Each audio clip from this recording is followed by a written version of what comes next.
Okay, thank you, Traeger. Thank you, Sylvia. Hello, everybody. Well, we'll go ahead and get started. We'll play some music for you.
Okay, so that was a couple things there. The first part was excerpts from Django Reinhardt composition called Echoes of Spain.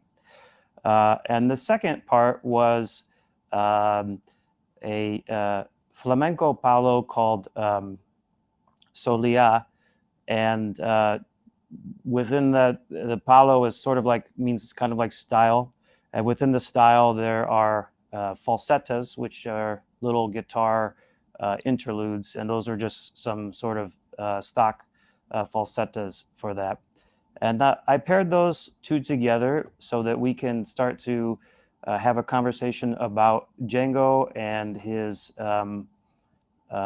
who he was, where he was coming from, and what made this music that is called Gypsy Jazz, how it came about. So the Echoes of Spain composition is, I think, a very insightful one to look at. And I'll try to make this conversation inclusive for folks that know very little about Gypsy Jazz and folks that know a little bit about it. So there's perception that it's very much associated with gypsies, which is a way to say Roma. The Roma people are a diaspora that came from the India area. I think it's the Indus River Valley area, and they in the 1100s, and they there was a sultan who expelled a group of people, and they ended up traveling westward and made it all the way to Iberia and Spain, and some of them stopped different places along the way, and they had various influences on the culture, particularly the music and the dance. And they thought because they had some darker skin, people thought that they were from Egypt, and so that's where the word gypsy came from.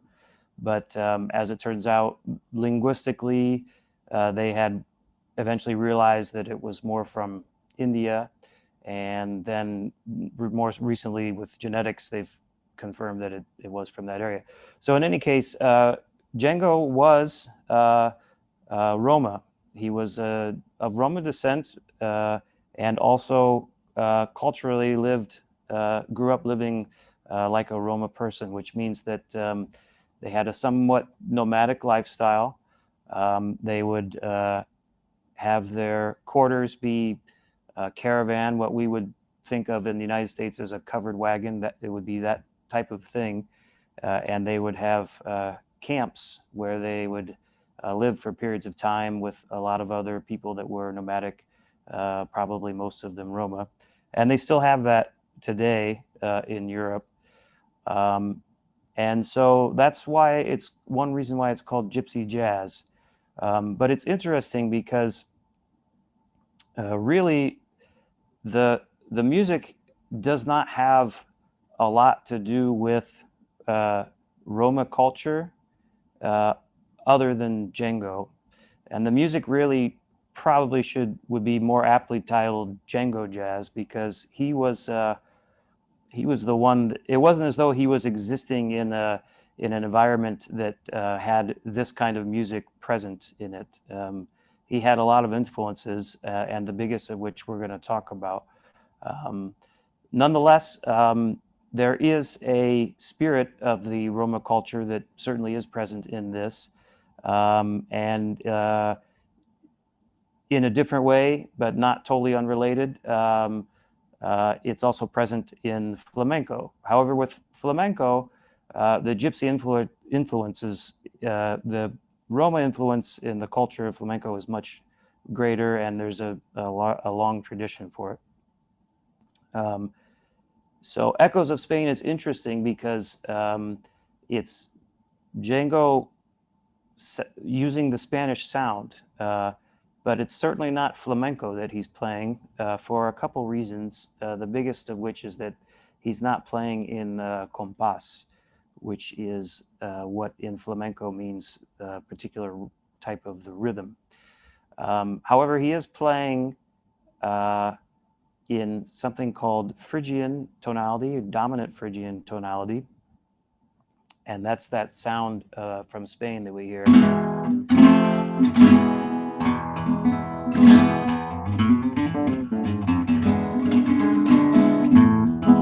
Right. So, and that sound is related to minor tonalities in an interesting way that we'll go over as well.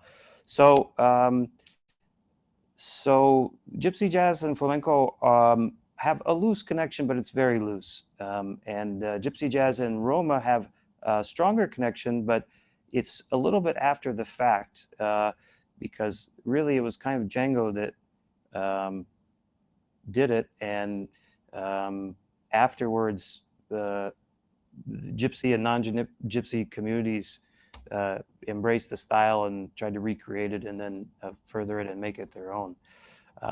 So that's a really interesting part about this to me. I don't think it's bad that it's called Gypsy Jazz. I think it's a good honor to recognize where Django came from.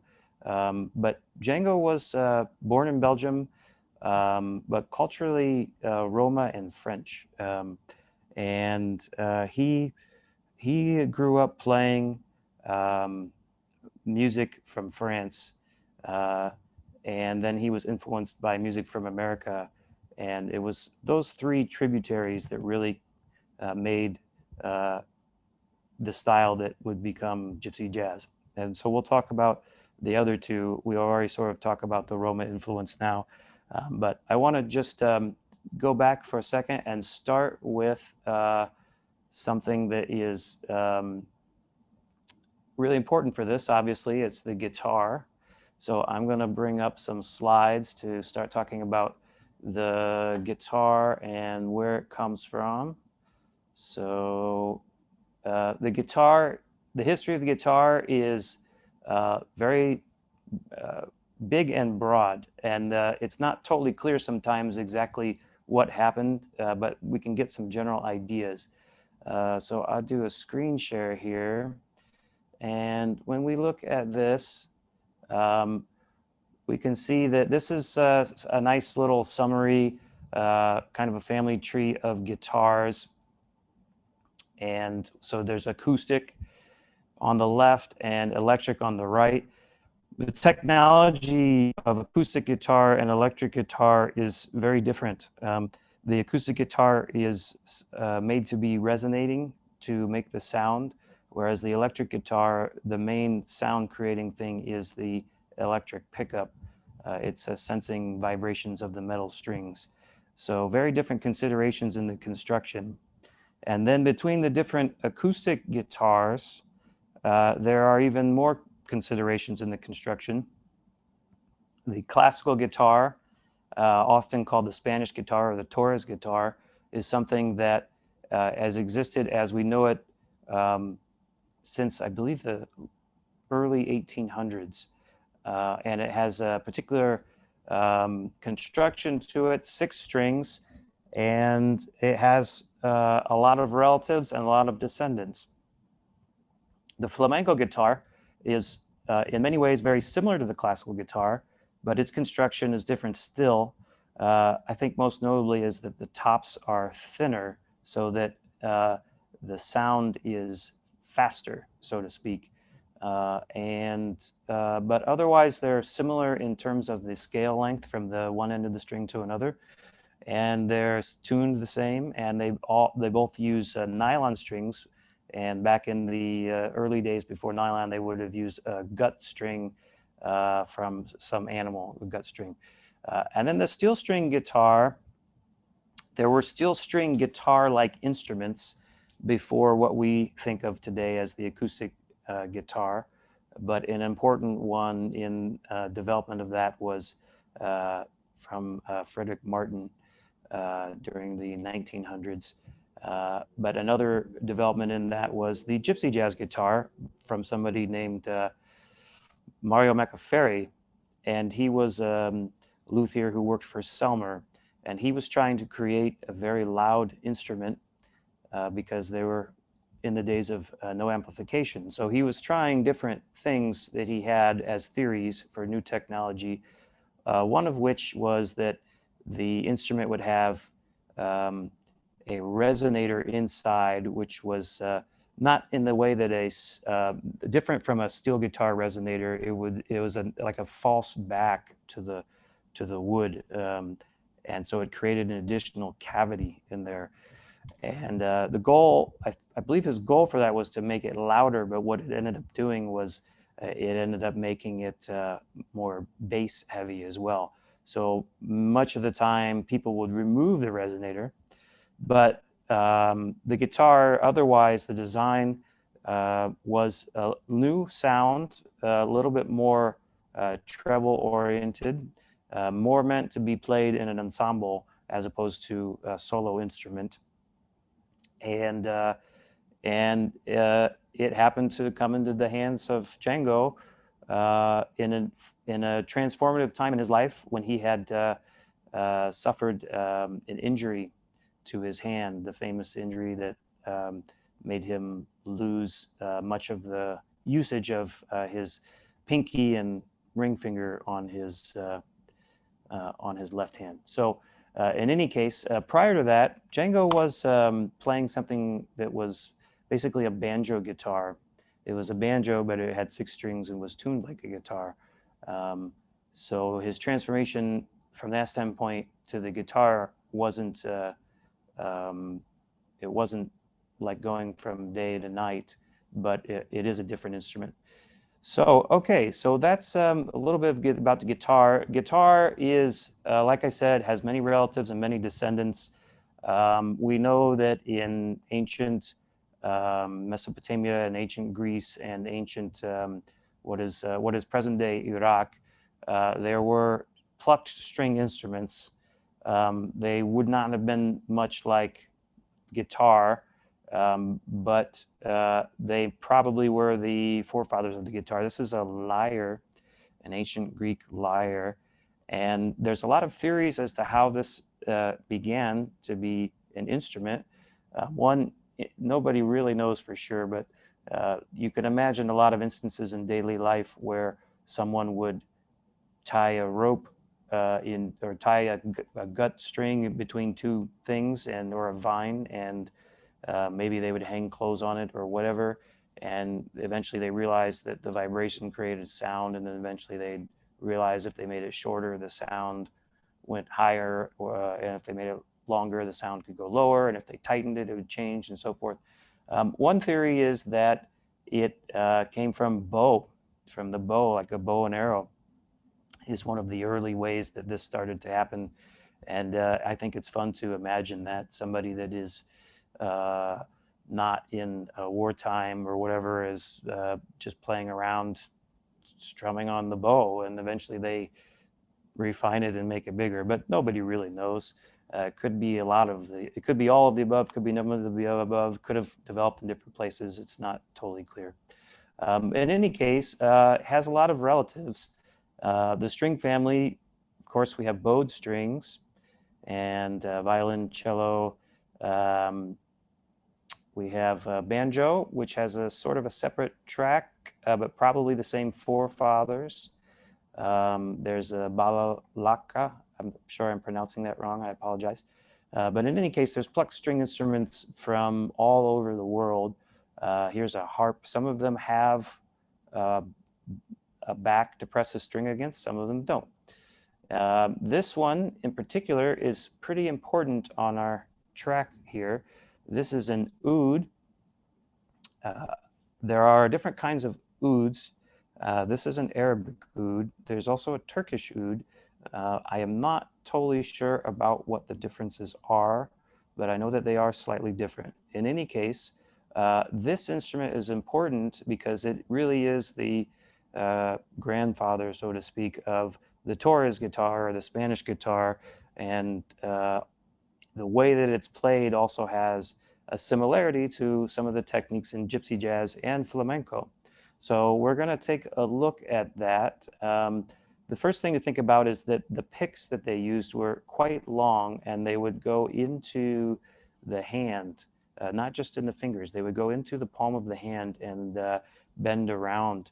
And this allowed an interesting angle for them to use the wrist action for a downward rest stroke, which is important. There were also upward rest strokes, but it's a little bit of a different thing. And this is how the pick would be held, an oud pick. And so I'm going to stop my share now if I can figure out how to get out of there. There we go. And show just a little bit here. So a lot of times in gypsy jazz, we use this really fat pick because it gives it a little bit rounder of a tone. And we would hold it a lot of times like this, if you can see that.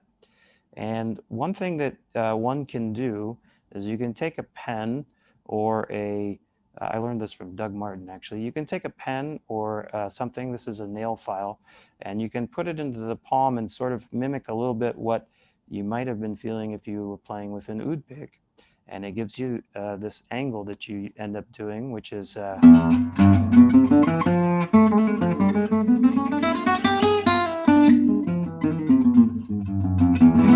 it does a certain thing to the tone and it does a certain thing to the phrasing.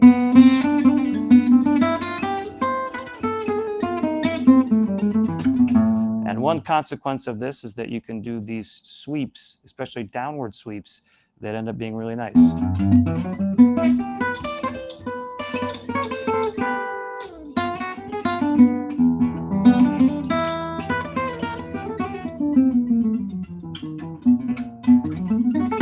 So in any case, let's take a look at a video clip of some oud. Let's roll the clip.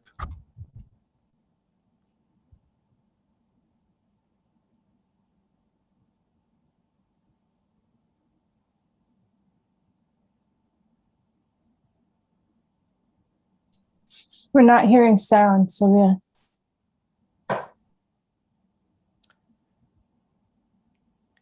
Yeah, there it is.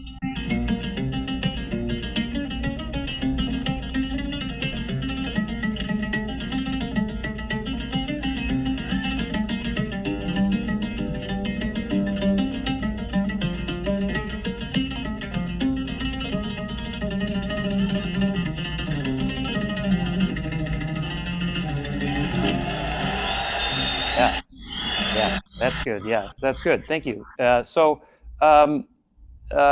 encourage you to go look up some oud playing. That man is a famous oud player. I think he's Persian. The oud was not necessarily the exact inspiration for this kind of playing for gypsy jazz. Although it might have crossed over from one way or another, it's difficult to know for sure. But this playing is similar. The action is very similar.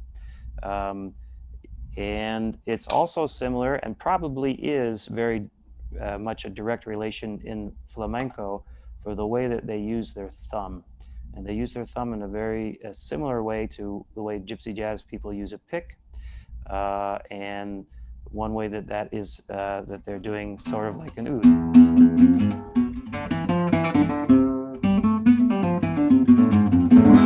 Of course, in flamenco, they use a lot of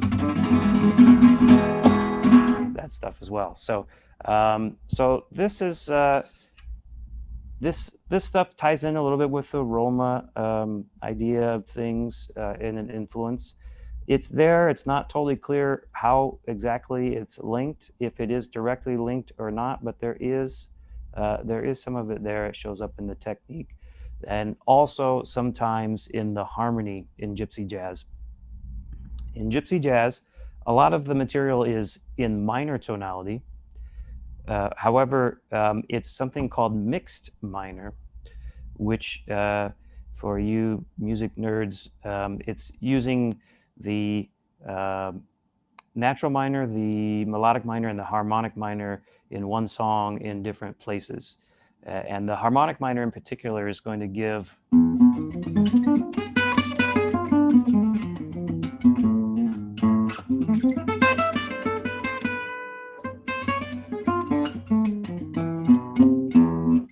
a very reminiscent sound of the flamenco sound, which a lot of flamenco is in something called Phrygian or Phrygian dominant, but really it's in mixed Phrygian. And it's not just using Phrygian dominant or just Phrygian, it's using both of them in the same song, similar to the way a mixed minor song would use. And the Phrygian are modes of minor, of the minor scales. They're modal, meaning they have the same sets of notes. So for example, if I play these notes, it's a C major scale, major Ionian, do, re, mi, fa, sol, la, ti, do. And if I play them with all the available notes that are on the guitar,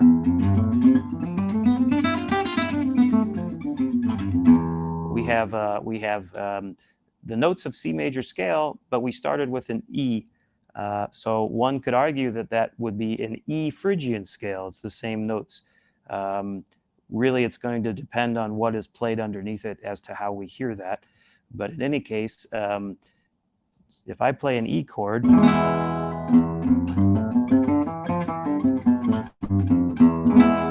you're going to hear that as if it's a Phrygian sound. If I were to play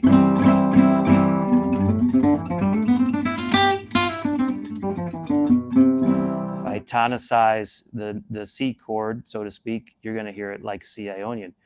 It also shares the same notes as A minor. So if I play an A minor,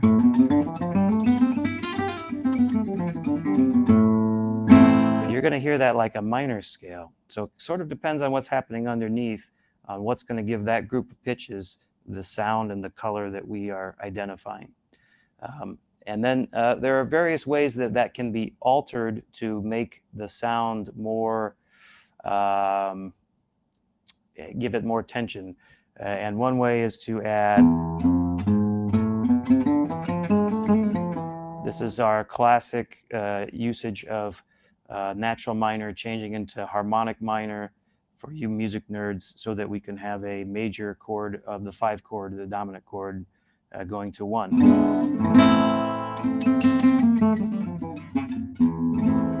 Now, if we were to establish the E as tonic, and one way we can do that is by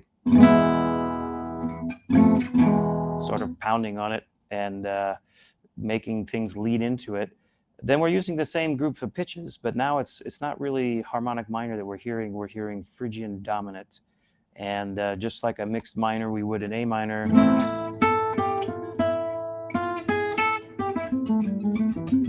maybe going downwards we use the G natural, going upwards we use the G sharp. You can also do things with F sharp in there. It's a little bit more tricky in Phrygian.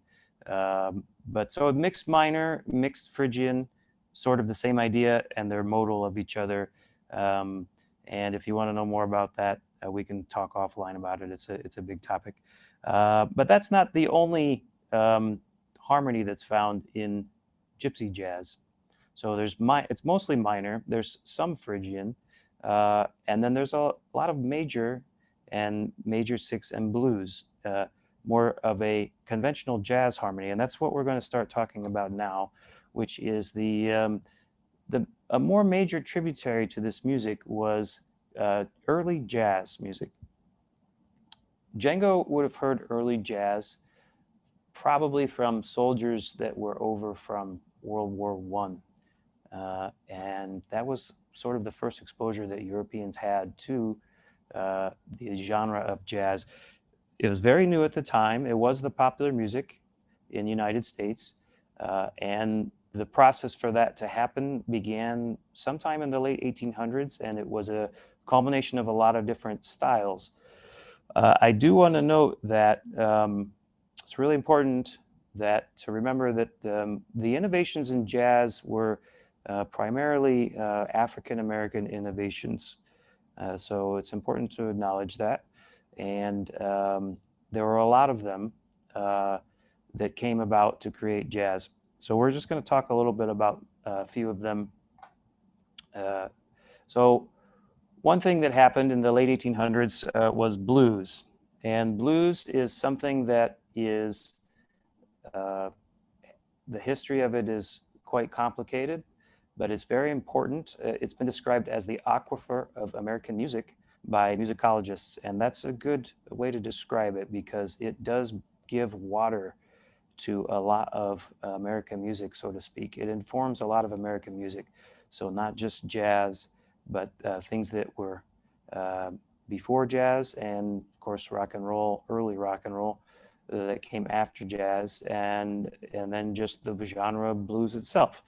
The word blues can mean several different things. One thing it refers to is a certain type of chord progression that you're probably all familiar with. Another thing that it refers to is a blue note, which is a note that is slightly dissonant or out of tune. And then another thing that it refers to is a state of mind. And things that came together to make blues become a music involved things like African American work song, field hollers, African American spirituals, and a lot of other influences that came from Africa. So we're going to go ahead and play a clip. This is clip number 4. And this is very early blues, When the Sun Goes Down. So let's hear the clip. Okay. I have them queued up in order. I'm gonna try and get the right one. Let me. Actually, you know what? Let's just go in order. We'll step back for a second. No, it's so just okay. I think you're on the right track because you know, time is elusive. So let's see. Here's 2. Oh yeah. Okay. Hold on a second. It's a great presentation. I'm totally enjoying it. 1, 2, 3.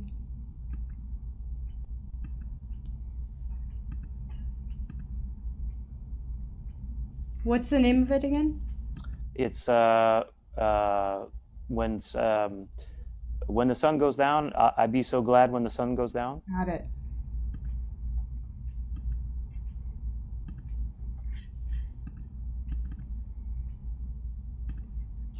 I'll be so glad when the sun goes down. When the sun goes down. I'll be so glad when the sun goes down. When the sun goes down. I ain't all that sleepy, but I wanna lie down. But I wanna lie down. I ain't all that sleepy, but I wanna lie down. But I wanna lie down. Right.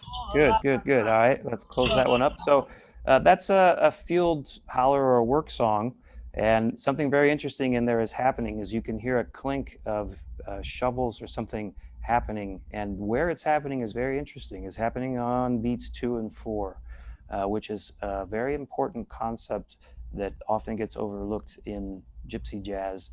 That comes from the United States, generally North America. Is called the backbeat. And this is something that happened at the turn of the century, where an accent started happening on beats 2 and 4 in a 4-time musical piece. And this was, it's not as though it hadn't happened before, but it was less common, and it became very common. Prior to that, most of the time the accented beats were 1 and 3, which is most of the time where the chords change. But the backbeat came along, and it was, jazz was really, jazz, blues, and maybe ragtime were some of the first ones that really had that backbeat as a major feature. And it's a very important rhythm for jazz. So backbeat on the guitar might sound like this.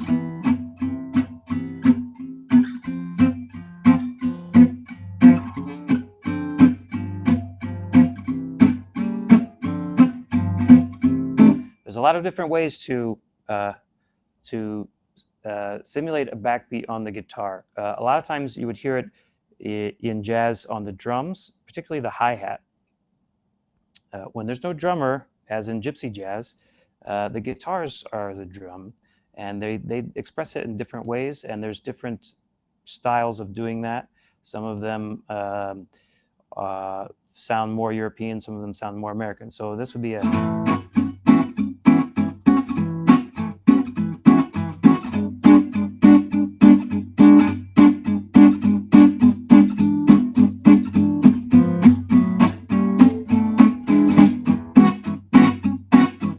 That might be one way to do it. A more European way would be if you were to actually make a chunk on 2 and 4.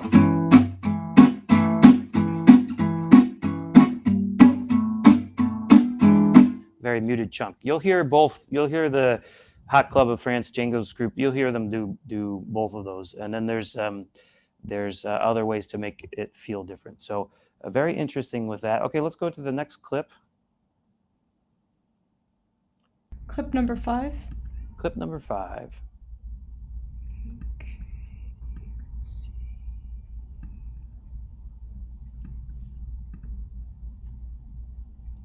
Boy. Let's see. I'm gonna do something here. Are you looking at the right clip? I am not, but we can look at this one. If What's the name of the clip that you? So go to the Canal Street Blues. Canal Okay. Street Blues. Yeah. Okay.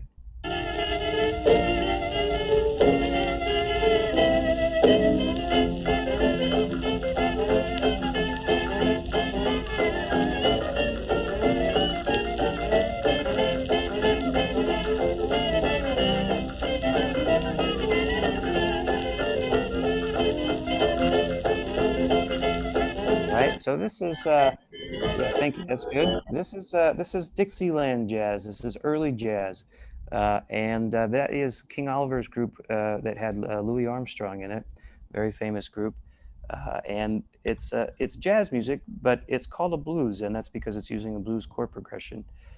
So I'm looking at the time. I'm blabbing on quite a bit, so I'm going to shorten this up, and if anybody wants to go with the in-depth session, let me know. We can schedule some time.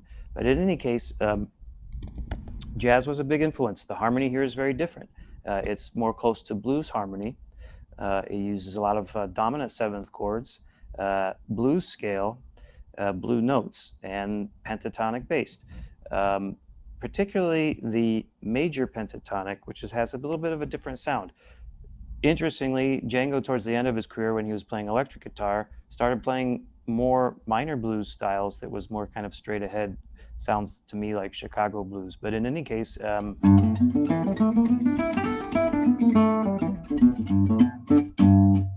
and this sound is a little bit brighter. It still sounds like blues, but it's a little bit brighter. And that was what early jazz was mostly using. This sound also would eventually become sound of country music and bluegrass, and that's a sort of a separate line. But this all sort of came from something called ragtime, which came from something called cakewalk. The line between them is very blurry, but cakewalk was something that slaves had created as an imitation or a jestful imitation of their master's music. They would have these things called camps, which is where they would be gathering in secret in the quarters without the owners knowing, and they would have parties. A lot of times it was a dance competition, and they would play music that they heard from the owners, but they would do it in a very joking and jestful way. And they would make a cake, and they would put the cake out in the middle, and people would dance around the cake in couples, and they would judge it, and the winners would get the cake, and that's where the term "takes the cake" comes from. So let's listen to something called Eli Green's Cakewalk.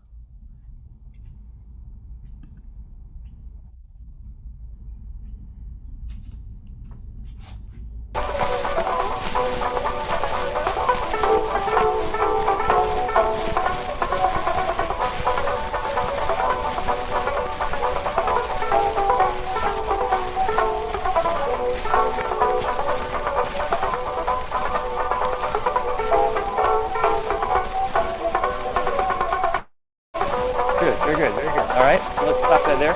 So this is the music of the owners would have been a lot of things from the British Isles, marches and jigs and reels and so forth, and other folk music. So in any case, I'm going to wrap this up here really soon. But let's hear clip number 2 of Eli Green's Cakewalk. That was an old group, and let's hear the next one. It says Eli Green's Cakewalk Banjo.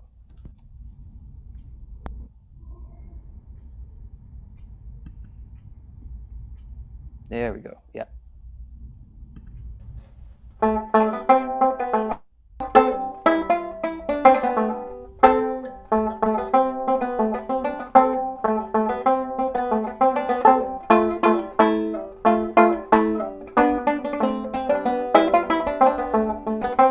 Good. All right, let's cut that off. So we want to remember that it wasn't always as if this stuff was played on brass or piano or so forth. There was a lot of stringed instruments. It was not uncommon at that time for violins, banjos, guitars to be playing this kind of music. Let's have a quick listen to the Eli Green's Cakewalk piano clip.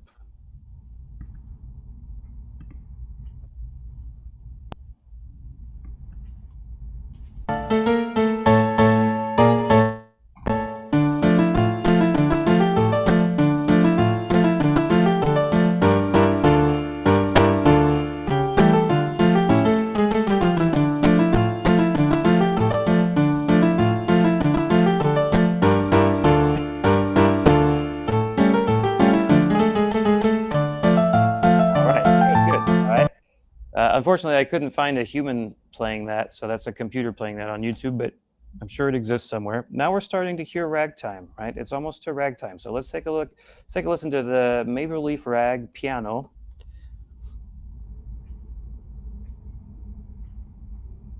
Clip, Maple Leaf Rag piano clip.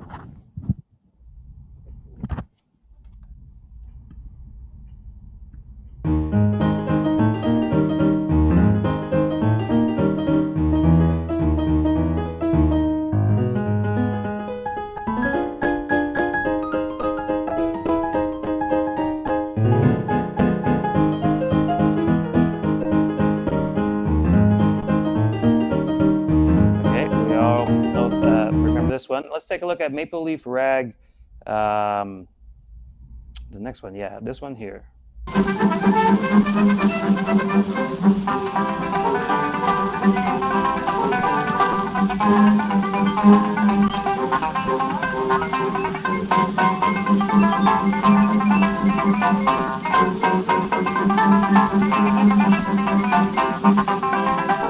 Right, very good, very good. Thank you for that. So this music was, we tend to think of it as being on the piano because that's what Scott Jobson composed it on. He was the big guy in this, but it was not uncommon at the time for this music to be played on other instruments. Okay, now the rag, the concept of the rag and the blues sort of met along with brass march music to make jazz. And so let's hear Bugle Call Rag.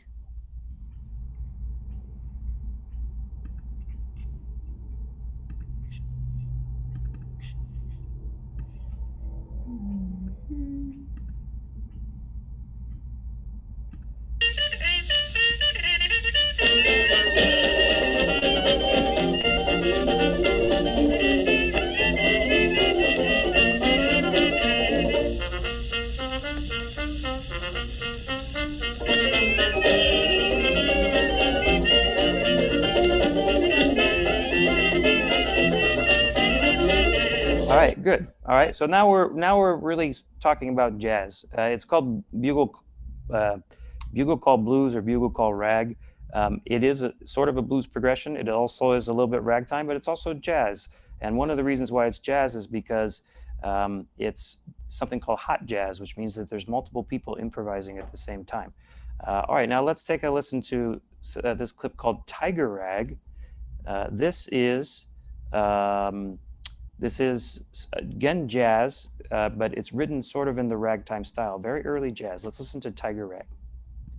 A number that all the musicians in the world love to play. One of the good old swing numbers. The Tiger Rag, the Tiger Rag. Look out there. 1, 2.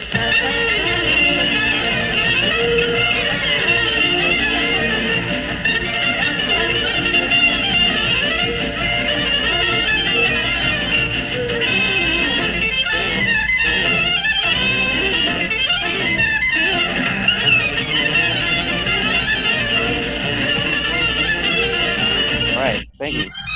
Very cool, very cool, very cool. This is from the 30s, recorded in the 30s, but actually the music is older than that. Okay, so this is what we're hearing here. Is we're hearing major pentatonic, major blues harmony. We're hearing backbeat-ish music, and we're hearing riffs that are happening. We're hearing hot jazz, which is multiple people improvising at the same time. And now we're going to end this here by listening to a clip. This is called Django's Tiger, which was a gypsy jazz song that Django wrote, inspired by tiger rag and early jazz. So here is Django's Tiger.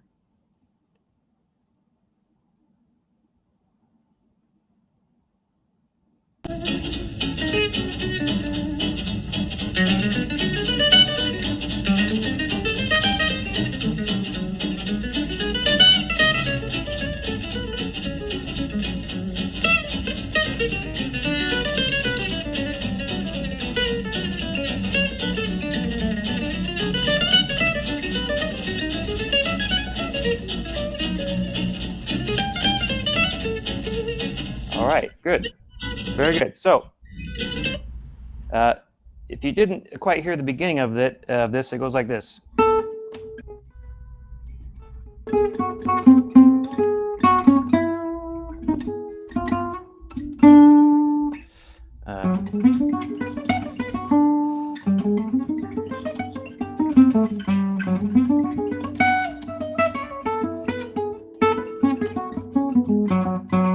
So it's playing very much riff in major blues, major pentatonic sound, actually something called hexatonic, which includes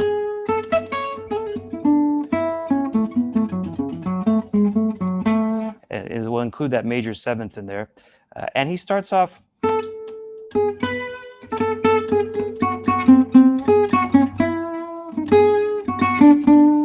rather simple, riffing in this tonality. And then he starts spilling out all of these long arpeggiations. And that is going to lead us into the next tributary, which would explain why there is so much of that in gypsy jazz. But we're out of time, so hopefully I'm leaving you wanting to hear more about that, and we'll set something up for a later time. But in any case, let's take a few questions and then call it a night. Yeah, we could take a few questions, or if you wanted to play a gypsy, if you had another like gypsy jazz tune that you wanted just to share with us, I think that people might want to hear. Sure. Well, let's. So there's information because I've been. Yeah. Let's see. Yeah. It's been a while. Yeah, I can't remember it. I know I'm out in the moment. That's not fair. Yeah, no, sorry. There was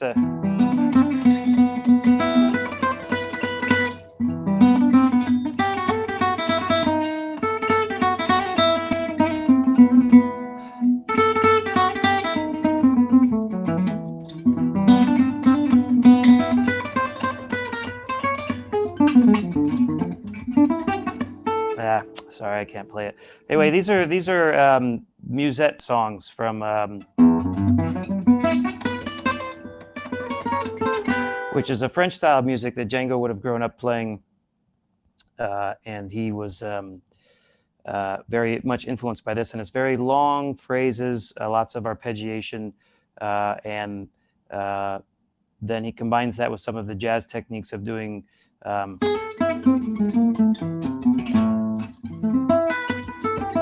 have arpeggiation with neighboring tones over the chord. And that's a lot of what you're hearing when you hear this style. So, and there's variation amongst the compositions of Django Reinhardt between some things in Phrygian, like Echoes of Spain. There's a lot of things that are in minor. They use mixed minor with an emphasis on the harmonic minor. And then there's also things in major, a lot of things where a major six chord is the tonic sound, and we're using some sort of a major pentatonic or major blues. And then also one last thing to say, in the minor tonality things, there's a lot of this chord, minor 6, happening. Rather than just a minor or a minor 7, it's a minor 6 chord. And this gives a little bit of a darker sound for a couple reasons. One reason is that this is an inversion of a minor 7 flat 5 chord, which is diminished. So you can hear that in there a little bit. It also has a tritone in there. So for your music geeks, that's will be something to think about. So, okay, how about some questions? I just want to say thank you. This was Mhm. very, very interesting.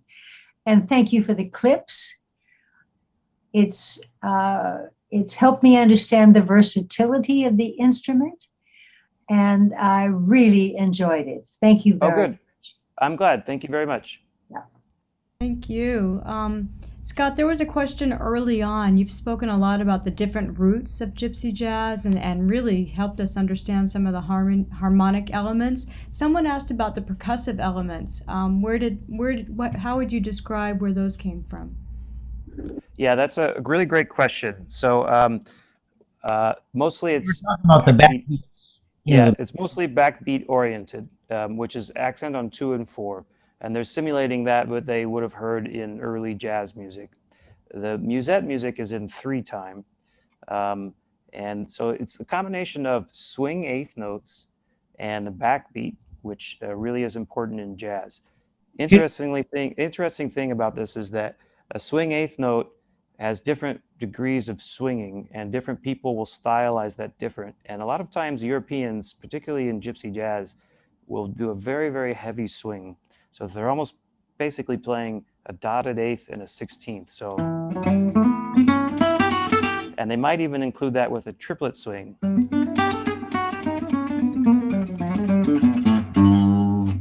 So it's a little bit different in that way than some of the straight ahead American jazz. Okay, another question? And could we hear, just talking about the percussive thing, could we hear a little of like what the rhythm, if there were, let's say there are 2 guitars or Django was backing up Stefan. Yeah, so they have this thing called le pompe, which is French for pump, and that's the way it eventually became to be described. But it's just a simulation of a backbeat.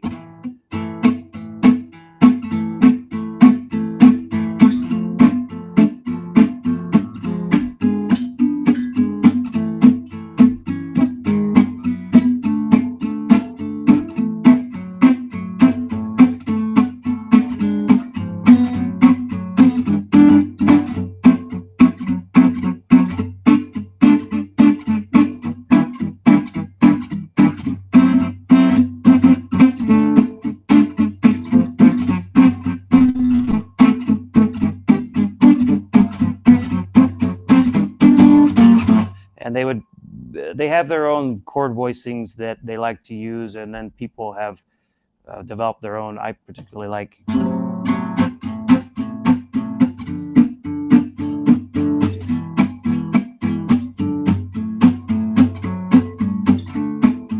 I like a lot of really thick juicy chords in the bass strings. Is that helpful? Absolutely. That was awesome. Yeah. Yeah. That was good. What else? Other questions? Well, I'm just looking through them. Oh, Harriet says something. I'm not going to do that one. I'm seeing a recent one that says, Scott, any suggestions on how to find folks in the Bay to play with? And for anyone here in the Bay who's interested to make music, hit me up. And he puts his email. Yeah, one suggestion is, especially if you're more on the beginner side, is to join Jangology, because that is really, there's a lot of resources to learn this style online, but you cannot replace the experience of playing in an ensemble environment with other people. And the thing that's nice about doing it with a guidance of an instructor is that you will learn about the style, but you'll also learn about how to play an ensemble well, and particularly around this style. So that's one way. The other way is that there's a lot of communities around for jazz things. One thing that's really cool in the East Bay was something called the Fiddlin' and Pickin' Potluck. There was a free get-together like once a month. I'm sure that since the pandemic, they've not been doing it, but hopefully it will start up again soon. And you'd have people all ages, all sizes, shapes coming together on one Sunday a month at somebody's house, and everybody would bring food, and you'd have a big jam of people, a lot of string instrument stuff, but not all of it. And there would be groups of 5, 6, 7, 8 people in a circle jamming, maybe some playing bluegrass, and then over here you'd have people playing gypsy jazz and some people playing folk music and singing, and you can kind of meander in between those and sit in. Good way to meet people. The problem is with, especially what I found trying to jam in the amateur ranks is that it's really hard to get everybody together. So that's another thing that's nice about taking a group class is that there's this set time and place where everybody's committed to show up and be part of this thing, and it makes a better musical playing experience. So they're just different. Both are good. They have pluses and minuses. And we did have a couple questions. Thank you, Scott. That's very succinct, very good. I know we're running over, and I hate to run over, but we did have a couple questions about your guitar. We're asking about the sound hole and just about the bridge and just like what's up with that guitar that you're playing. Yeah, these are great questions. And I love talking about it because it took me a long time to get a nice Gypsy Jazz guitar, so I'm very glad to talk about it. This is a French handmade guitar from a company called DuPont. There are lots of different makers, but there are four that sort of stand out among the best, four different luthiers. There's Maurice DuPont, Jacques Favino, Jean Barrault, and Stefan Hal, and maybe even Bob Holo. And how did four of them? Like, why does it have that small hole in Yeah, it? so the original guitars of these had there was one with a large D shape and one with a small O hole. I believe the concept was for the O hole to be more treble and the D hole to be more bass oriented, but that's not always necessarily true. A lot of it depends on the luthier and how they make the instrument. Yeah.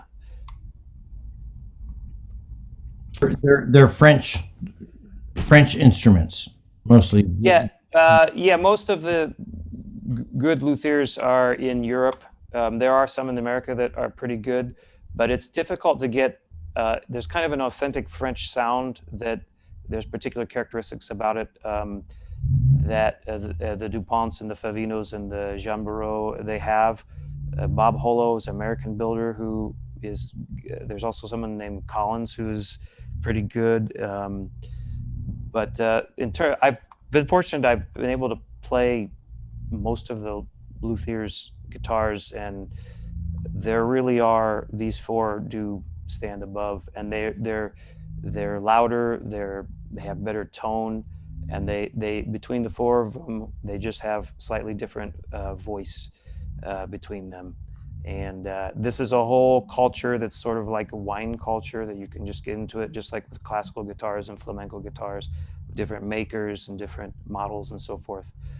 I played everyone except for Jean Barrault, and I came back to DuPont because their tone is something that I find very pleasing, and it's reminds me a little bit of classical guitar tone in a really subtle way. The Stefan Hals are wonderful, especially if you're playing solo. They have a little bit more body, and they have this really great, nice, natural reverb, whereas the DuPonts are a little more dry. The Favinos are great. They're a little bit nasally. People like to knock DuPont, but they haven't really played a lot of them, so I wouldn't really pay attention to that. You have to play them to really hear it. But in any case, other questions? Yeah, we just had a couple. Someone said, Farina said that she met Maurice DuPont at a guitar workshop, so it was cool. We also had a question from Eric M. Can you suggest any French musette music to check out? Oh, for sure. There's a bunch of them. Emile Vacher is an accordion player. How would you spell Emile's last name? Oh, it's like Vascher. Okay, thank you. And what's this guy's name? Yeah, if you look up French accordion, you'll find a bunch. There's this guy that Django actually recorded with before he did the Hot Club stuff. There's this clip here that we have called Brise Napolitan, which is, let's see, this is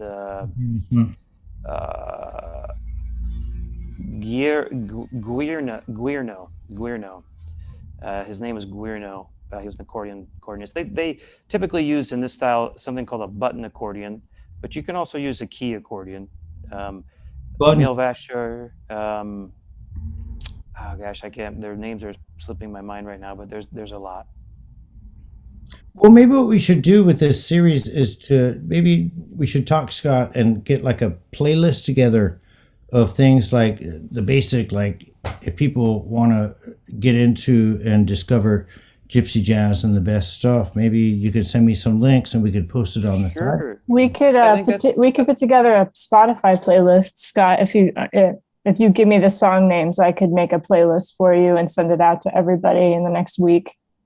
And that, Sure, yeah, we can do that. And if anybody's interested in doing like a part 2 to this, send an email to somebody and that will make that happen. So So thank you so much, Scott. There is a lot of really warm comments about this presentation in the chat, and I'll just read one of them. Scott from Mary. Scott is so knowledgeable, nice presenter, so calm and thoughtful. So thank you, audience, for your great questions and your interest in this music, and thank you, Scott, for this incredible presentation. You put together so much information about the roots of gypsy jazz and took us on a musical journey. So thank you.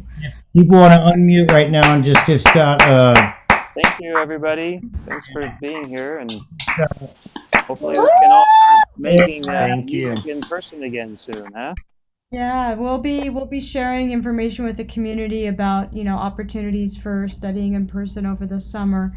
But also there was a few questions about would this recording be shared, and we do plan to do an encore release of all of the CMC sessions, each one which has been so good, and we'll share this one too over the summer. So we'll be sharing that with everyone who's participated, and so if you're on our Do Re Mi, you'll hear an announcement about when it comes out. Our last session is 2 weeks from today with our great faculty member, Allison Lovejoy, who draws from different genres when she plays and creates music. So you're welcome to come to that. I think I put a link in the chat. And we just want to thank you so much for being with us. And thank you, Scott, again, for preparing and giving such a wonderful presentation. and thank everybody for coming. And I hope to see everybody in 2 weeks for Allison Lovejoy's presentation. All right. Thanks, everyone. Thank Bye. Bye-bye. Thanks, everyone. for coming too. I love Mom. Thank you, Traeger. All Thanks, right. Jake. All right. See you guys. Bye.